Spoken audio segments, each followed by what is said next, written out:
One skill a coach must have is the ability to solve a problem which they haven't expected. This could be, for example, the group size of a turnout for the group. This could be that they need a certain amount of people for an activity, such as 4 people for a football practice. However, there's only 2 per group. The coach would have to adapt to this and therefore change the training session which fits within the group size. They are able to do this for a group which is too big also. This could be combined with the space of the event which might be taking on, such as the coach books a room or field for an athletics event and turns out they haven't got this.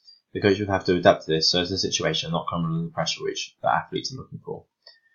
This is a good skill for the coach to have, as the coach is able to still host a fun session without having to worry about the problems which have occurred. Another problem which the coach might face is the coach himself is introverted, making it difficult for the training session to take place. This means the coach isn't loud and is awkward when trying to be loud and stop the training or say instructions for the game. Another problem which might happen due to this is complicated instructions. This is because the coach might be too quiet, meaning the athletes might not hear the instructions or understand them. The coach must be loud and an extrovert to allow the instructions to be clear and understandable. Another problem which the coach might face is behavioural problems within the group. This could be people in the group that are fighting or simply messing around.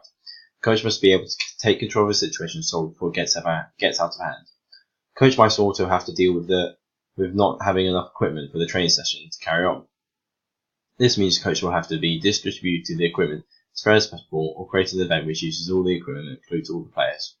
Overall, with this skill, the coach can adapt to any problem which happens. This means the training session will never fail and will always be fun and enjoyable. A second skill which is useful for the coach to have is communication. There are many ways a coach is able to communicate. This is through verbal or non-verbal and through social media. The way a coach is able to communicate is through instructions. This can be verbal as oral. This includes speaking to the group and then the players listen and try and understand the instructions. This is useful for a coach to do as the players are able to take in these instructions and repeat them during the training.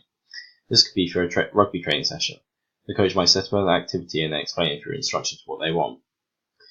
This is one way a coach might explain what they want their players to understand and then do during the activity. Another way in which a coach can communicate through is technology. Most athletes or children who take part in an event or sport communicate through technology.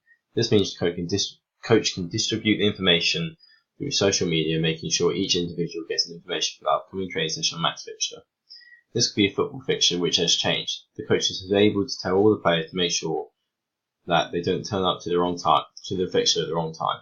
This can be done through emails or through a group chat. Another way a coach is able to communicate is through a non-verbal approach. This can include many gestures and other things, such as facial expressions.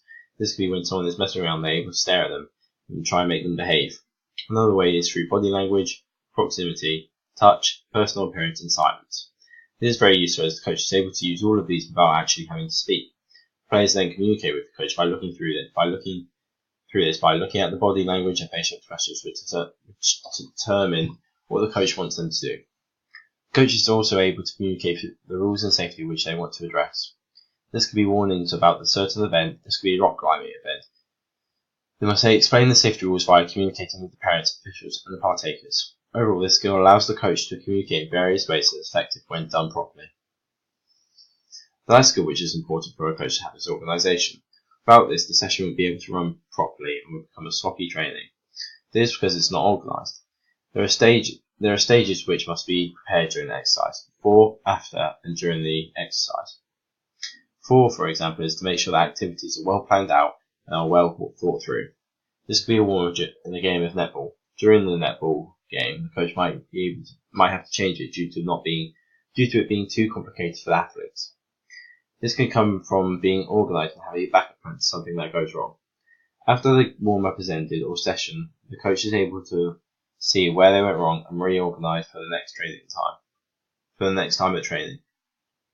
The coach must be able to organise where the equipment and facilities comes from also. Without this, there is no way there could be a well put together training. Without organisation, the training would be out of place and wouldn't have any distinct system to it. The coach must organise the drills which will take place within the training. This means, for example, a cricket coach has to set up a series of drills with different progressions in it and different levels. This could be throwing the ball and taking a step back with your pair if you catch the ball. This progressively gets harder and harder.